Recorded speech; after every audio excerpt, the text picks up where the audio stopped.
Aristotle said, educating the mind without educating the heart is no education at all. Hi, dear audience, welcome to my channel. Today I'm here to give you the story narration of a wonderful story written by Leo Tolstoy. The story, Three Questions, is philosophical in nature with practical significance to every individual in self-realization and value inculcation. This story is really worth to listen. Now, let's move on to this wonderful story. The thought came to a certain king that he would never fail if he knew three things. These three things were: what's the right time to begin something? Which people should he listen to? What is the most important thing for him to do? The king therefore sent messengers throughout his kingdom, promising a large sum of money to anyone who would answer these three questions. Many wise men came to the king, but they all answered his questions differently.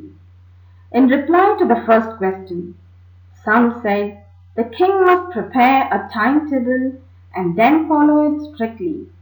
Only in this way, they said, could he do everything at its proper time.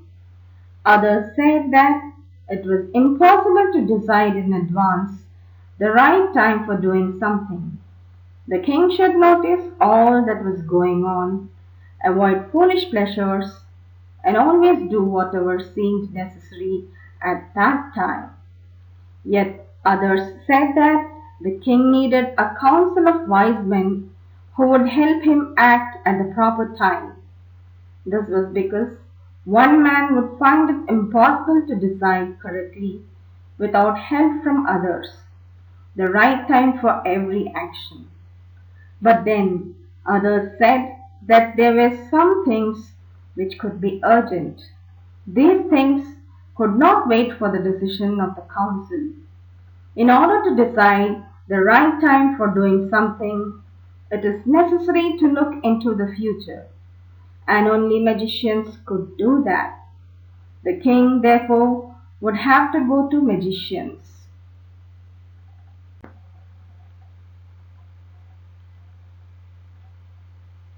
In their answers to the second question, some said that the people most necessary to the king were his counselors. Others said the priests. A few others chose the doctors, and yet others said that his soldiers were the most necessary.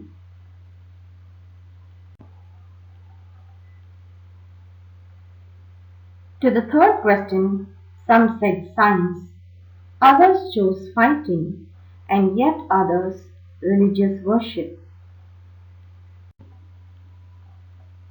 As the answers to his questions were so different, the king was not satisfied and gave no reward.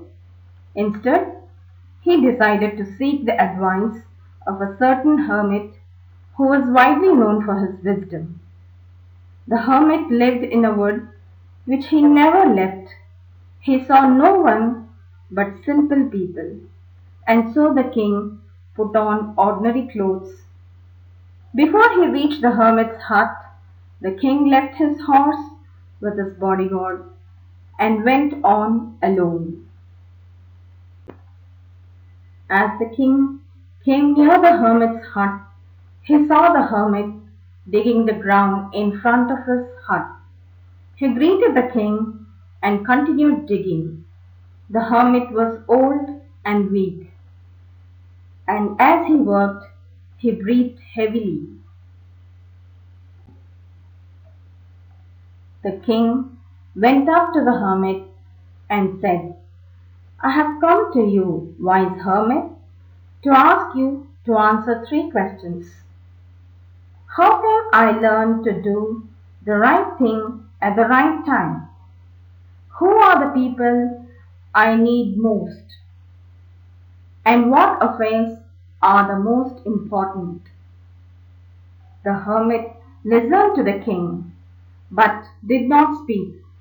He went on digging. "You're tired," said the king.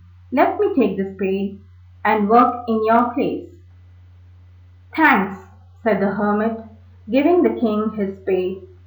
Then he sat down on the ground. When the king had dug 2 beds, he stopped and repeated his questions. The hermit gave no answer, but stood up, stretching out his hand for the spade, and said, "Now you rest, and let me work." But the king did not give him the spade, and continued to dig. 1 hour passed, then another. The sun went down behind the trees, and at last the king stuck the spade into the ground and said, "I came to you, wise man, for an answer to my questions. If you can give me no answer, tell me so, and I will return home." "Here comes someone running," said the hermit. The king turned round and saw a bearded man running towards them. His hands were pressed against his stomach, from which blood was flowing. When he reached the king, he fainted and fell to the ground. The king and the hermit removed the man's clothing and found a large wound in his stomach. The king washed and covered it with his handkerchief, but the blood wouldn't stop flowing. The king redressed the wound until at last the bleeding stopped. The man felt better and asked for something to drink. The king brought fresh water and gave it to him. By this time the sun had set and the air was cool. The king, with the hermit's help, carried the wounded man into the hut and laid him on the bed. The man closed his eyes and lay quiet. The king, tired by his walk and the work he had done, lay down on the floor and slept through the night. When he awoke, it was several minutes before he could remember where he was or who the strange bearded man lying on the bed was. "Forgive me," said the bearded man in a weak voice, when he saw the king was awake. "I do not know you, and have nothing to forgive you for," said the king. "You do not know me, but I know you. I am that enemy of yours who swore revenge on you because you put my brother to death and seized my property. I knew you had gone alone to see that hermit, and I made up my mind to kill you on your way home. But the day passed and you did not return. So I left my hiding place, and I came upon your bodyguard, who recognized me and wounded me. I escaped from him, but I should have died if you had not dressed my wounds. I wished to kill you, and you have saved my life. Now, if I live, I will serve you as your most faithful servant, and will order my sons to do the same. Forgive me." The king was very happy to have made peace with his enemy so easily, and to have won him over as a friend. He not only forgave him, but said he would send his servants and his own doctor to look after him, and he promised to give back the man his property. Leaving the wounded man, The king went out of the hut and looked round for the hermit. Before going away, he wished once more to get answers to his 3 questions. The hermit was on his knees, sowing seeds in the beds that had been dug the day before. The king went up to the hermit and said, "For the last time, I beg you to answer my questions, wise man." "You have already been answered," said the hermit, still bending down to the ground and looking up at the king as he stood before him. "How have I been answered? What do you mean?" "Do you not see?" replied the hermit. "If you had not pitied my weakness yesterday, and had not dug these beds for me, you would have gone away. Then that man would have attacked you, and you would have wished you had stayed with me. So, the most important time was when you were digging the beds, and I was the most important person. And to do me good was your most important business. Afterwards, when the man ran to us, the most important time was when you were caring for him, because if you had not dressed his wounds, he would have died without having made peace with you.